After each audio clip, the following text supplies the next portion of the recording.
Hey, what's up, everyone? Morning Croson here, and today we'll be taking a look at the 5 fastest 40-yard dashes from this weekend, giving a little bit more information about what they all did very similarly, as well as some of the things that may be a little bit different than what is traditionally taught, but that can work if you are able to execute within the first 20 to 21 steps in the 40-yard dash. So let's hop right into it. One of the things that stands out is a lot of the guys were pretty similar heights. We're going to start off with Maxwell Harrison, who ran the fastest 40 this weekend. So we could see what he's doing here with the alignment. I think this is an important thing to understand is as we're getting set up, let's really get a lot of our weight forward and also get into a good 90-degree angle in that back leg before getting set up. And then this first movement, we've got to be able to pick up more distance, right? Just being able to maximize that distance as you're pushing off is critical. And I think what ends up being thing that is somewhat of a surprise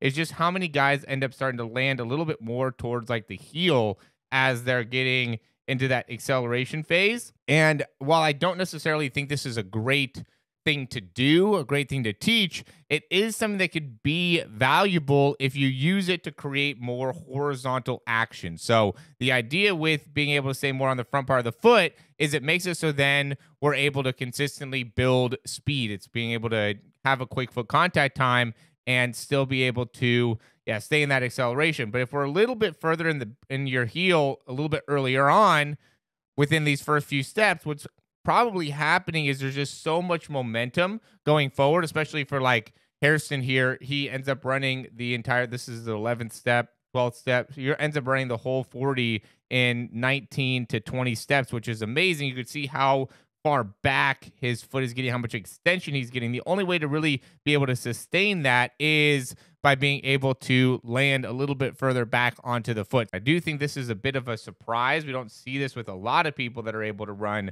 good times. Now we'll take a look at Damian Porter here. Damian Porter is a little bit taller. He is 6'3". So with Harrison, he ran it, like I said, 19 and a half steps, 150 in the 10. Not a great 10, but it's still, I mean, it's really good, above average for sure. But like with Damian Porter here, he ran 149, so a little bit faster, and he's taller, 6'3". So that's really impressive for him to be able to do that quickly. And you can just see very, very long. Does a great job of being able to get those knees out in front. I think he does a pretty good job too of landing more on the front part of his foot, basically the whole time.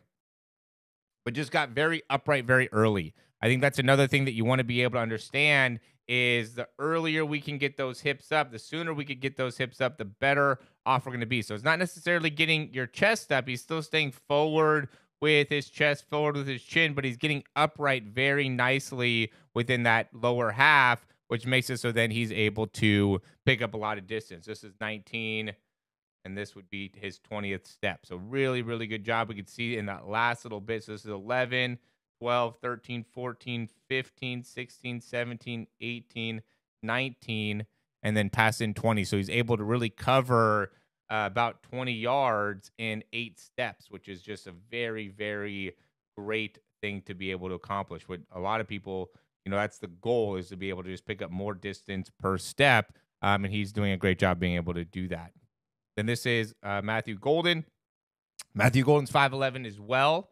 And he ended up running in 19 and a half steps as well, 149 in the 10.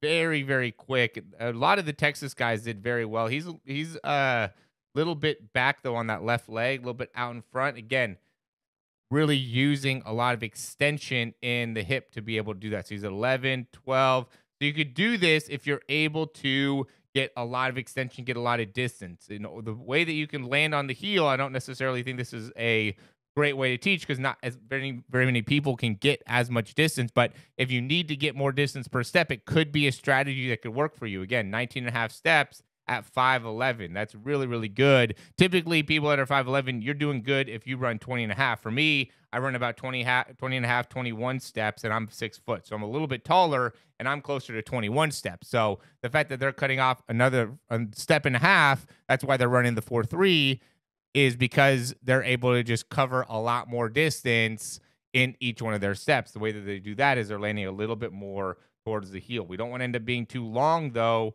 but that's why you don't typically teach to land on the heels, because a lot of times that ends up being something that makes it so then you spend a lot of time on the ground. So you got to be quick if you're going to go with that strategy. Here we have Tootin, who ran 4.32. This is a very, very good time. Big dude, 5'9", 206. I guess not tall, but very thick. 5'9", 206. 4, 5, 6, 7. Another guy landing a little bit more on the heels. Another guy doing a great job of getting his heels or his hips up very, very early. And then look at the front side. Just very strong hip flexors, very loose in his hips, which just makes it so then he's able to get that done. This is his 20th step, and then this is his 21st step. So again, very impressive for being 5'9" and being able to run the 40 in under 21 steps is a huge accomplishment. A lot of power out of the hips. I think what you could take away from this is just how you got to have a ton of power, a ton of horizontal force. The only way that you're able to get that much distance per step is by generating large amounts of horizontal force, which means that you're pulling the foot back underneath you and then pushing forward and outwards with the body. Make sure that when you're transitioning off the ground, you're pushing out and not up, and that'll make it so then you can get more distance and create more power there.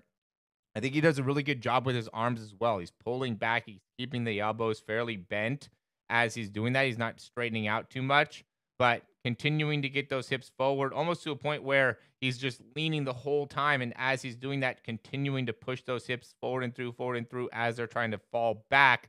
Again, this is where landing on the heel could be helpful, because now it gives you a little bit more time to be able to get your hips to come through. It's not something that I necessarily, again, will teach, but we do see it a lot. And so it's not something that doesn't work either. This is another really impressive one here. What is this? Dante Thornton, 6'5", 205, 151 in the 10. Just picks up so much distance so easily, gets upwards so effectively. And obviously somebody that's 6'5", and again, this is what makes it very impressive for somebody that's 5'11", that's running 19 and a half steps. He was also able to run this in 19 and a half steps, gets to his top speed very, very well. He did a huge service to himself to be able to run a 4.3 at 6'5". I think he's immediately now going to be a top prospect in the draft, and somebody that, I mean, hopefully my Panthers pick him up, because we'd love to have a long receiver like this that could pick up a lot of distance, get downfield very quickly. I think a lot of teams would like to have a guy that could do that. So 4'3", 6'5". Again, great job getting the hips up. I wanted to go and show all the fastest guys, and I think it was also helpful that there was a wide variety of different fast guys. Some that were 6'3", 6'5", some that were 5'11", and then even a guy that was 5'9", running back 205, gives you a big difference, and you could see how they all ran very differently. He's very technically sound. He probably ran track when he was growing up. Probably was very successful at running track when he was growing up. He's very, very technical, lands on the balls of the feet, gets into great positions, very smooth with his upper body. Very, very good running form. As always, thanks for watching, guys. I do this just to better promote my 40-yard dash program. You can check that out in the link down below, or it's going to be attached to the video as well. Help you guys in being able to understand how to run a faster 40 if you are looking to get some training into that, getting some technical understanding of what you need to be doing. Go ahead and check that out. It's going to give you a lot of clarity into what you're doing and how you can improve, give you some programming, exercises, all that type of good stuff. It's all in the program. It's a little bit expensive, but we're going to get you results. We're going to make it so you're getting measured results as well, get you a laser, as well as some other things as well. So yeah, again, thanks for watching. Like, subscribe, and we'll talk to you soon.